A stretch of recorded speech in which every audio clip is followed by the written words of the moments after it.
Imagine, if you will, a small, sun-drenched house in Monterey. There sits Letitia. Before her is a table, and upon that table is a mountain of paper, unpaid bills, final notices, the physical evidence of a life governed by the demon of scarcity. Letitia has done everything the world told her to do. She has worked double shifts until her eyes burned with fatigue. She has trimmed her expenses until there was nothing left to cut. She has begged for loans, moving debt from one pocket to another. Yet, despite her Herculean efforts, the money disappears like water through her fingers. Letitia's story is the story of millions. It is likely your story at this very moment. You are caught in the trap of secondary causes. You believe that your supply comes from your employer, from the government, from the economy, or from your own physical labor. When those things fail, you feel abandoned. But I am here to tell you a truth that the world, and often the traditional church, has forgotten. Your financial condition is not a fact. It is a state of consciousness. The great Emmet Fox taught that there is no such thing as a financial problem that is not first a thought problem. What Letitia saw on her table was not the truth of her life. It was merely the outpicturing of her internal belief in lack.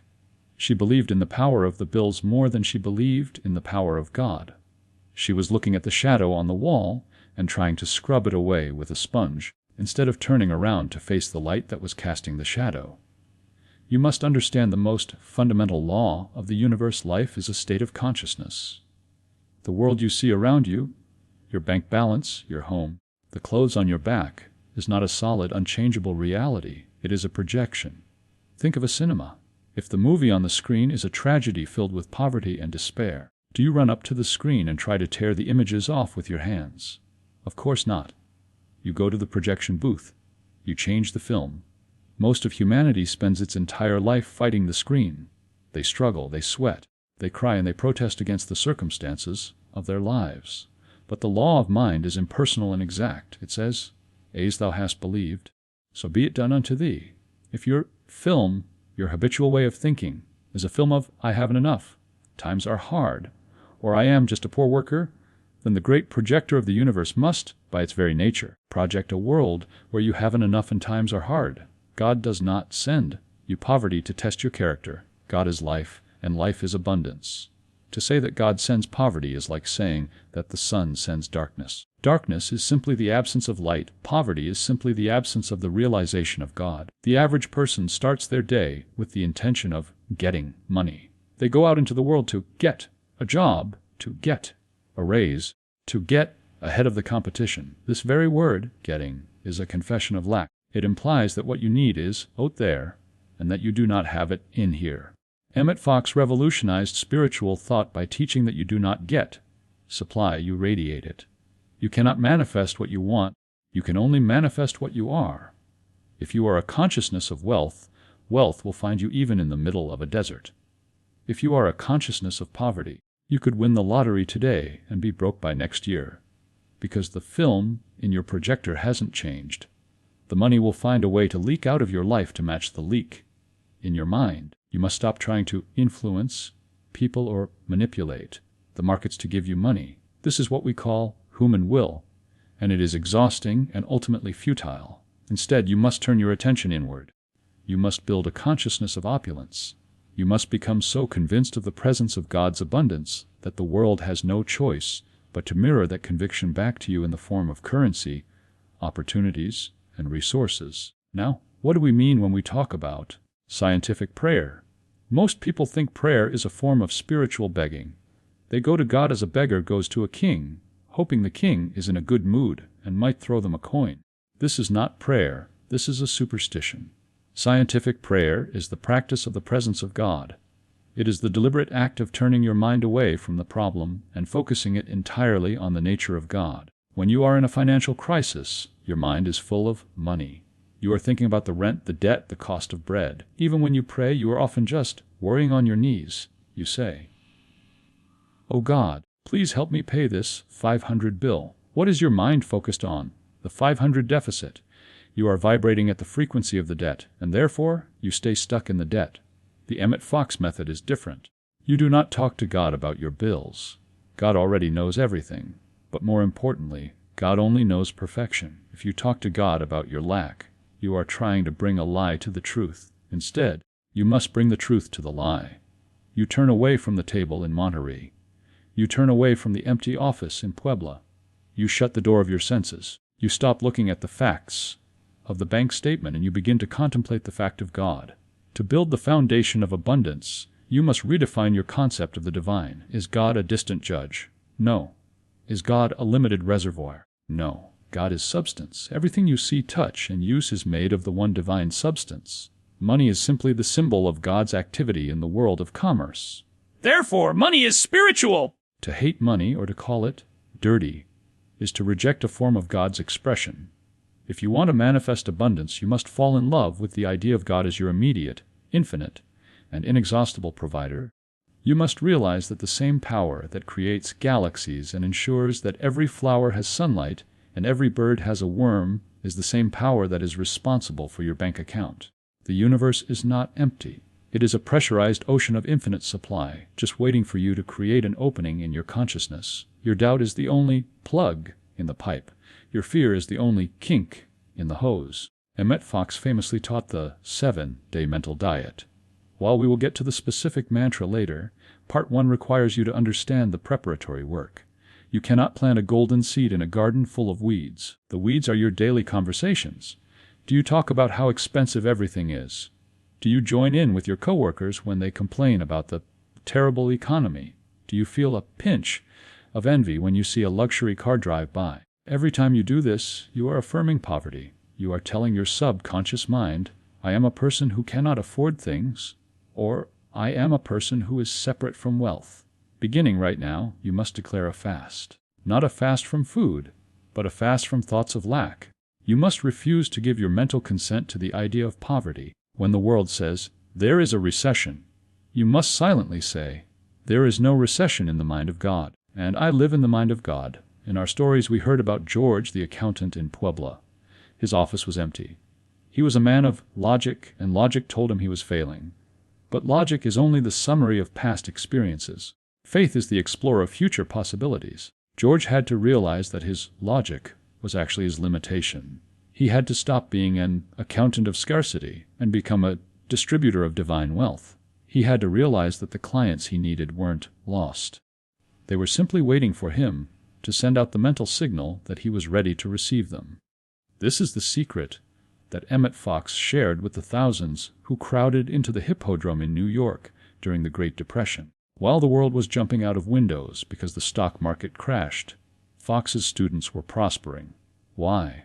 Because they had moved their bank accounts from Wall Street to the street of divine mind. They realized that while human systems may fail, the divine system of supply is a law that cannot be broken. To conclude this first foundation of our journey, let us summarize the truths you must accept before you can move forward. The world is a mirror. Your financial life is a reflection of your dominant thoughts. Stop fighting the screen. You cannot change your life by changing your job or moving your money alone. You must change your mind. God is substance. Supply is not out there. It is the very presence of God within you seeking expression. The fast from lack. You must stop feeding the beast of poverty with your attention, your complaints, and your fears. The power of recognition. Abundance begins the moment you stop looking at what is missing and start recognizing the infinite supply that is already pressing against you, waiting for your mental yes. Letitia didn't know it yet, but the moment she felt that vibration in her chest, while reading the old notebook, she had stopped being a victim. She had shifted from the world of effects to the world of causes. You are now standing at that same door. The door is not locked from the outside. It is only held shut by your own belief in your separation from God. In the next part, we will discuss the specific mantra, the scientific formula, that Emmet Fox used to blast that door open. But for today, dwell on this: you are a child of a king. The king's treasury is yours. Only your own thought keeps you in the rags of a beggar. Prepare your mind. Clear the weeds. The harvest is coming. To understand why a mantra, a simple set of words, can change a bank balance, you must understand the nature of your subconscious mind. The great Emmet Fox compared the mind to a ship. Your conscious mind is the captain on the bridge, giving orders. But your subconscious mind is the crew in the engine room. The crew does not look out the window to see if there is a storm or a sunny day. They simply obey the telegraph. If the captain signals, full speed ahead into the rocks, the engine room obeys. It does not argue. It has no power to choose, it only has the power to execute. For years, your captain has been sending signals of despair. Every time you looked at a bill and felt a knot in your stomach, you signaled, supply is scarce. Every time you said, I can't afford that, you signaled, I am limited.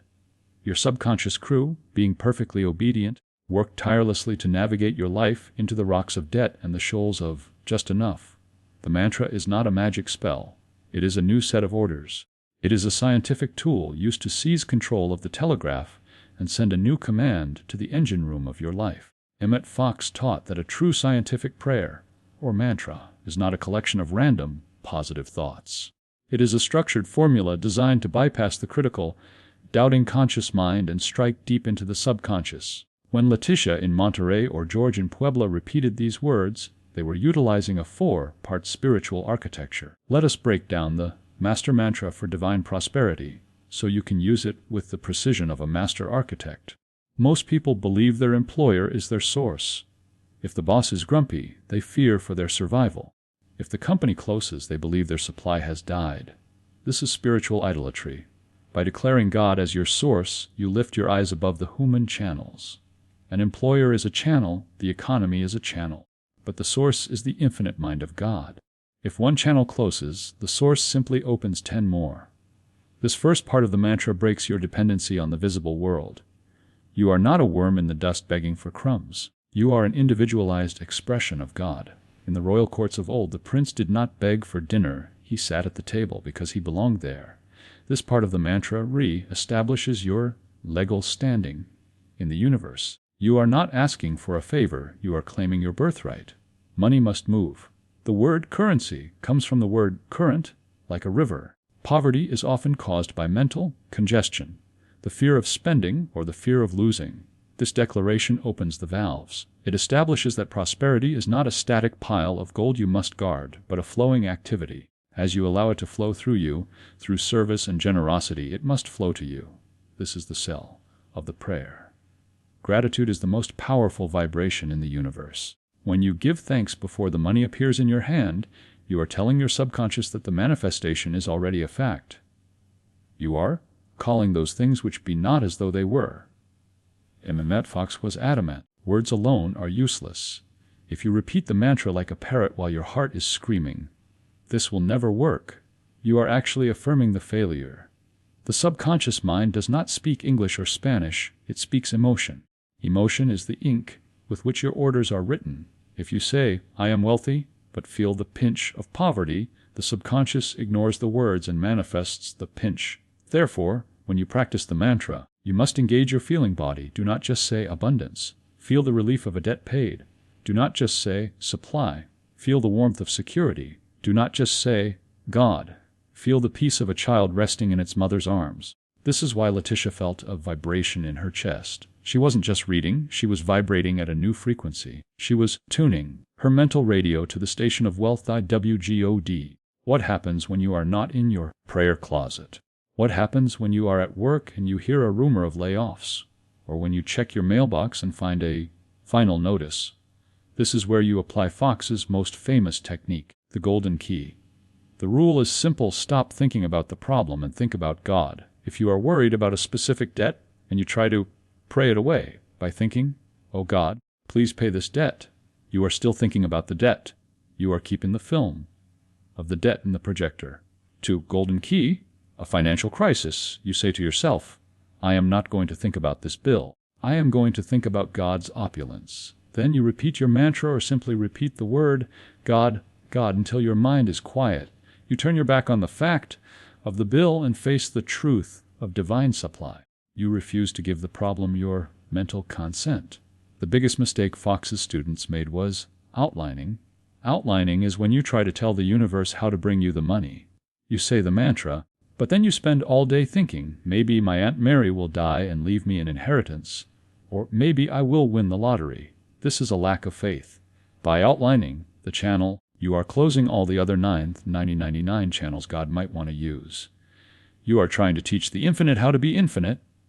As you repeat the mantra daily, something will happen. Emmet Fox called it the click. It is a psychological moment where the new belief finally seats itself in the subconscious. Up until the click, you are working at your prayer. You are trying to believe. But after the click, you might still have $0 in your pocket, but you feel as rich as a billionaire. You have reached mental acceptance. Once you reach the state of knowing, the external world must change. It has no choice. The film has been changed in the booth, and the screen must now show a different story. To prepare for the final stage of manifestation, you must master these Part 2 tools, the new orders. Use the master mantra to signal your engine room. Emotional ink feel the reality of the words, do not just speak them. The golden key, whenever fear arises, turn your mind away from the problem and toward God. No outlining. Stop trying to guess where the money will come from. Trust the 10,000 ways of the divine. Persistence continue until you feel the click, the deep inner peace that says, "It is done."